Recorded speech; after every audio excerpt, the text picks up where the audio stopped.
आज हम बात करने वाले हैं प्रकृति की एक ऐसी जबरदस्त ताकत की जो एक ही साथ बना भी सकती है और बिगाड़ भी सकती है। जी हां, हम बात कर रहे हैं ज्वालामुखियों की, हमारी धरती के भीतर से धधकती हुई आग की। कभी सोचा है जमीन के नीचे ऐसी कौन सी शक्ति है जो एक तरफ तो ऊंचे ऊंचे पहाड़ खड़े कर देती है और दूसरी तरफ पलक झपकते ही उन्हें राख में भी बदल सकती है? यही सवाल हमें आज के सफर पर ले जाएगा। तो चलिए इस रहस्य को समझने की कोशिश करते हैं। अपनी खोज की शुरुआत करते हैं हम पृथ्वी के बिल्कुल केंद्र से, उसके दिल से। आइए जानते हैं कि वो कौन सी आग है जो इन ज्वालामुखियों को इतनी जबरदस्त शक्ति देती है। तो सबसे पहले ये समझते हैं कि ज्वालामुखी होता क्या है। देखिए, बहुत सीधे शब्दों में कहें तो ये जमीन की सतह पर एक दरार या एक तरह का खुला मुंह है। ये एक दरवाजे जैसा है जिससे धरती के अंदर की बेहद गर्म पिघली हुई चट्टानें और गैसें जबरदस्त प्रेशर के साथ बाहर की दुनिया में आ जाती हैं। अच्छा, यहाँ एक बहुत जरूरी फर्क समझना होगा मैग्मा और लावा के बीच। जब तक ये पिघली हुई चट्टान धरती के अंदर है तब तक हम उसे मैग्मा कहते हैं, और जैसे ही ये ज्वालामुखी से बाहर निकलकर जमीन पर बहने लगती है तब ये लावा कहलाती है। मतलब चीज एक ही है, बस जगह का फर्क है, एक सतह के नीचे तो दूसरा सतह के ऊपर। तो सवाल उठता है कि ये सब होता क्यों है। इसके पीछे सबसे बड़ी वजह है प्लेट टेक्टोनिक्स।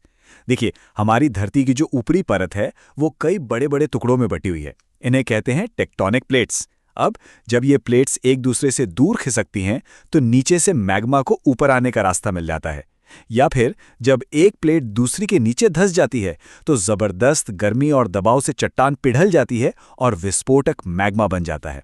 और हाँ, कभी कभी प्लेटों के बीच में ही मेंटल से गर्म मैग्मा का फव्वारा सीधे ऊपर उठकर जमीन को फाड़ देता है, जिसे हम हॉटस्पॉट कहते हैं। हवाई द्वीप इसी तरह बने हैं। अच्छा, एक बात और, सारे ज्वालामुखी एक जैसे नहीं होते। नहीं, बिल्कुल नहीं। मैग्मा कितना गाढ़ा है और वो बाहर कैसे आता है, इसी बात से तय होता है कि कोई ज्वालामुखी कैसा दिखेगा और उसका बर्ताव कैसा होगा। चलिए, दो सबसे आम तरह के ज्वालामुखियों को देखते हैं। एक है शील्ड ज्वालामुखी।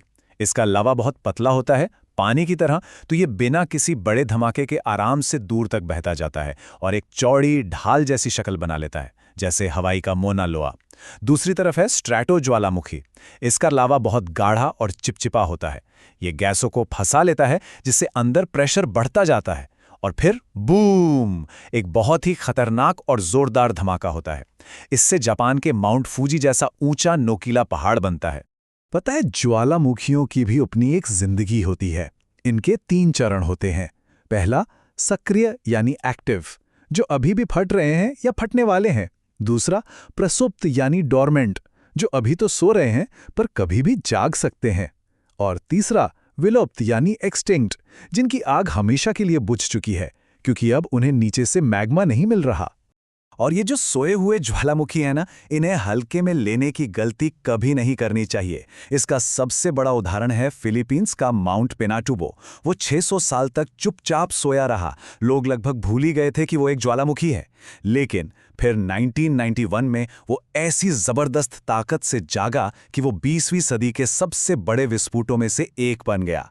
मतलब ये सोए हुए ज्वालामुखी सबसे ज्यादा अप्रत्याशित हो सकते हैं। चलिए, अब कहानी के उस हिस्से पर आते हैं जो सबसे रोमांचक है, असली विस्फोट। ये वो पल है जब धरती के अंदर की बेहिसाब ताकत जमीन फाड़कर बाहर आती है और अपना असली रूप दिखाती है। जब कोई ज्वालामुखी फटता है तो ऐसा नहीं है कि सिर्फ लावा ही बाहर आता है। अरे, इसके साथ बहुत कुछ निकलता है।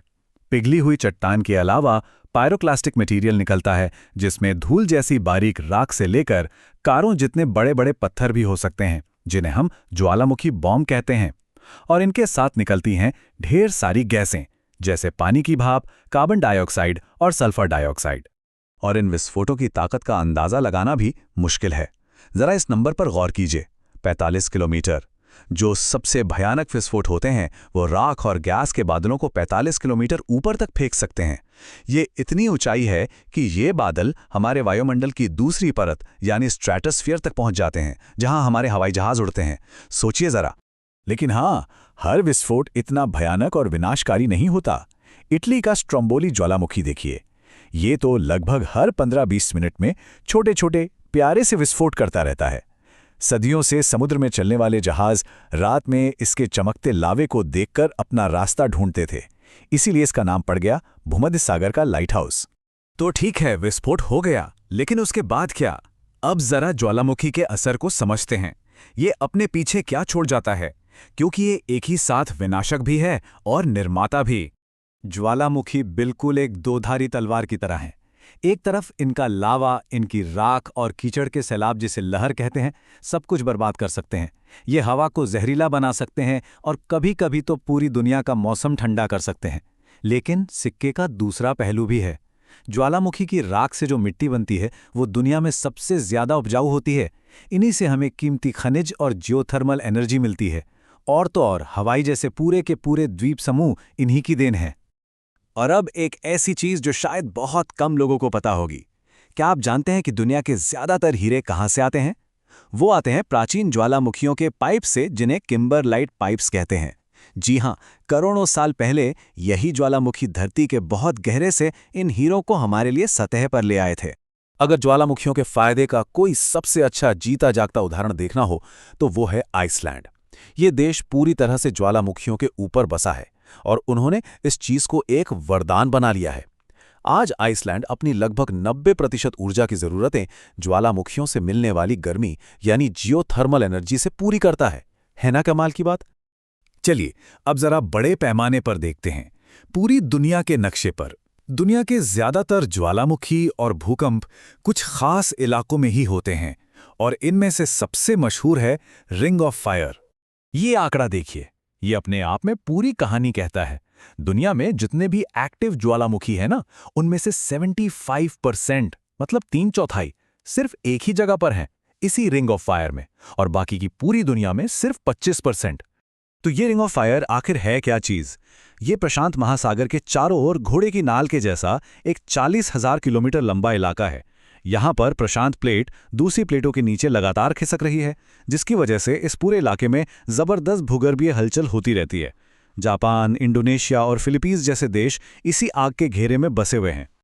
अच्छा, पूरी दुनिया की बात हो गई, तो अब भारत की भी बात कर लेते हैं। क्या भारत में कोई एक्टिव ज्वालामुखी है? हाँ, बिल्कुल है। भारत का एकमात्र सक्रिय ज्वालामुखी अंडमान और निकोबार द्वीप समूह में है, जिसका नाम है बैरन आइलैंड। ये भी उसी भूगर्भीय हलचल का एक हिस्सा है जो इस पूरे क्षेत्र को इतना सक्रिय बनाती है। तो हम घूम फिरकर वहीं आ गए जहां से शुरू किया था। तो क्या ज्वालामुखी सिर्फ तबाही मचाते हैं, या फिर वो हमारे जिंदा ग्रह का एक जरूरी हिस्सा हैं जो जीवन भी देते हैं? अब तक तो हम समझ ही गए हैं कि वो दोनों हैं, विनाशक भी और निर्माता भी। और शायद यही संतुलन है जो हमारी पृथ्वी को इतना अनोखा और खूबसूरत बनाता है। इस पर सोचिएगा जरूर।